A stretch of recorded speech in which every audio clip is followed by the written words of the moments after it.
तभी अमित वहाँ पर आ जाता है और बोलता है, जमींदार, मुंह संभाल कर बात कीजिए। ये लीजिए आपके सारे पैसे, वो भी ब्याज सहित। पिताजी, आपको इससे और पैसे मांगने की कोई जरूरत नहीं है। चलिए यहां से। अमित बेटा, तू कहां रह गया था? बेटा, हम कितने दिन से तेरी राह देख रहे हैं। चल, जल्दी घर चल। तेरी माँ तुझे देखेगी तो बहुत खुश हो जाएगी। अमित घर जाता है। अमित की माँ उसे देखकर बहुत खुश हो जाती है और बोलती है, बेटा, नेहा के ससुराल वालों ने लगभग 100 किलो मिठाई मांगी है। आप चिंता मत कीजिए, 100 किलो क्या, मैं 200 किलो मिठाई भिजवा दूंगा। आपकी कृपा से मेरा शहर में बहुत अच्छा व्यापार चालू हो गया है और मुझे बहुत अच्छा मुनाफा भी होता है माँ। अब चिंता की कोई बात नहीं। अब हमारे गरीबी वाले दिन नहीं रहे। आपके आशीर्वाद से आपका बेटा बहुत तरक्की कर रहा है। अमित के माता पिता दोनों यह बात सुनकर बहुत खुश हो जाते हैं। फिर नेहा के घर मिठाई भेज दी जाती है।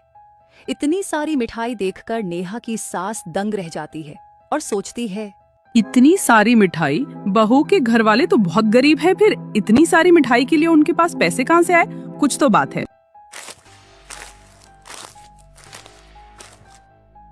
नेहा भी सोच में पड़ जाती है। पता नहीं पिताजी ने इतनी सारी मिठाई के लिए किस किस से कर्जा लिया होगा। मैं अच्छी तरह से जानती हूँ उनके पास इतने पैसे नहीं हैं। पता नहीं मेरी वजह से मेरे माँ बाप को और कितनी तकलीफ झेलनी पड़ेगी। कुछ दिन ऐसे ही बीत जाते हैं। फिर एक दिन नेहा अपने मायके जाती है। ये घर हमारा है? इतना अच्छा! और ये कैसे हो गया माँ? आपने घर कब बनवा लिया?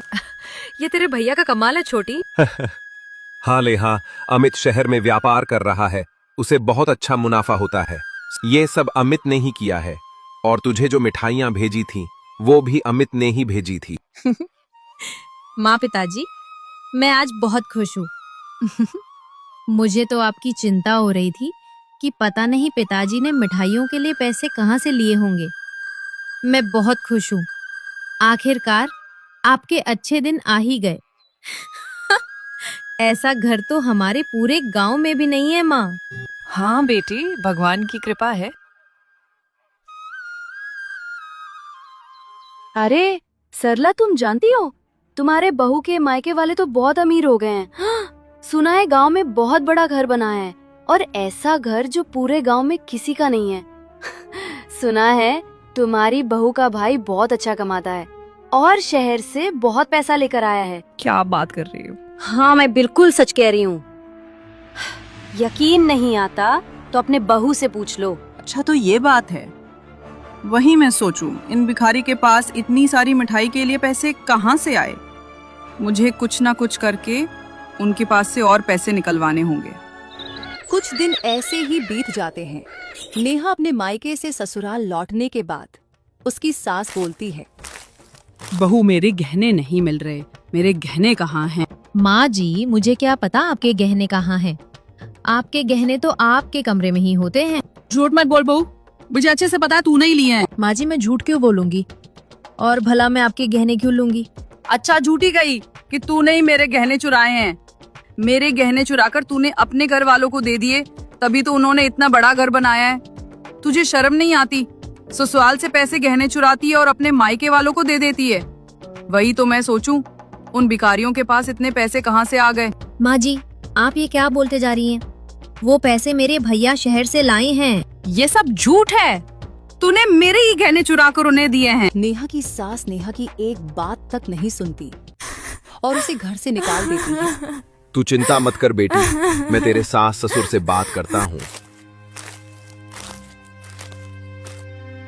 ये क्या है समधन जी, मेरी बेटी से ऐसी क्या भूल हो गई जो आपने उसे घर से निकाल दिया? चोरी तो चोरी, ऊपर से सीना चोरी। तुम्हारी बेटी ने हमारे घर चोरी की है, मेरे गहने चुराए और आप ही को दिए हैं। और हिम्मत तो देखो, ऊपर से मुंह उठाकर चले आ कि मेरी बेटी ने क्या किया है। आप ये क्या कह रही है समधन जी? मेरी बेटी चोर नहीं है। हमने उसे अच्छे संस्कार दिए हैं, वह ऐसा कुछ नहीं कर सकती। और रही हमारी बात, तो सब जानते हैं कि यह पैसे मेरे बेटे ने कमाए हैं। वह मैं कुछ नहीं जानती।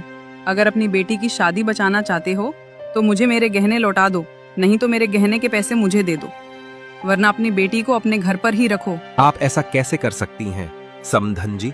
जबकि मेरी बेटी की कोई गलती भी नहीं है। मुझे जो कहना था मैंने कह दिया, अब आप यहाँ से जा सकते हैं। अगर आपको अपनी बेटी की शादी बचानी है तो आपको मुझे पैसे देने ही होंगे, नहीं तो कोई जरूरत नहीं है यहाँ आने की।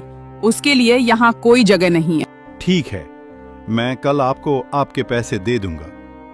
अमित, ये तो क्या बात कर रहा है? मुझ पे भरोसा रखिए पिताजी, मैं सब ठीक कर दूंगा।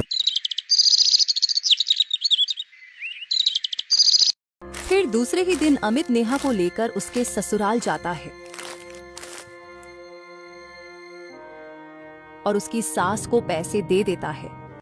पैसे देखकर सास बहुत खुश हो जाती है। ये हुई ना बात, इन लोगों को अच्छा मजा चखाया। ये तो कमाल ही हो गया, मैंने कितनी आसानी से इससे पैसे निकाल लिए। अब आगे आगे देखो, मैं तुमसे तुम्हारी बेटी के नाम पर और क्या क्या निकलवाती हूँ। थोड़ी ही देर बाद अमित पुलिस को लेकर वहां आता है। ये क्या है अमित, यहाँ पुलिस क्या कर रही है? आपके गहने चोरी हो गए थे ना, पुलिस इस बात का पता लगाने आई है। उन्होंने हमारे घर पर तो देख लिया, वहां उन्हें कोई गहने नहीं मिले, तो सोचा एक बार आपके घर की भी तलाशी हो जाए।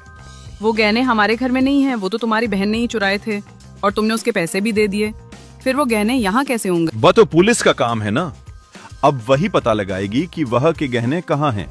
नेहा की सास बहुत मना करती है, लेकिन पुलिस तलाशी करती है और वह गहने नेहा की सास के कमरे में ही मिल जाते हैं।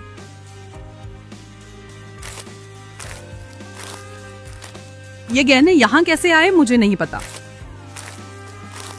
क्यों झूठ बोल रही हो माँ जी? आप ही के पास थे। आपने जानबूझकर मेरे घर वालों से पैसे निकलवाने के लिए ये सब नाटक रचा। आपको शर्म आनी चाहिए। अगर आपकी कोई बेटी होती और उसकी सास उसके साथ ये सब करती तो आपको कैसा लगता?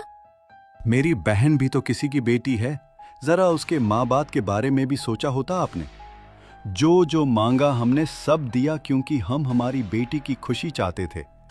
उसकी खुशियों के लिए हम सब करने के लिए तैयार हो गए, लेकिन आप इस बात का फायदा उठा रही हो। बेटी की खुशियों के लिए माँ बाप क्या कुछ नहीं करते ताकि उनकी बेटी को ससुराल में कोई तकलीफ ना हो, वो खुशी से रह सके, और आप जैसे लोग उन्हें मजबूर करते हैं।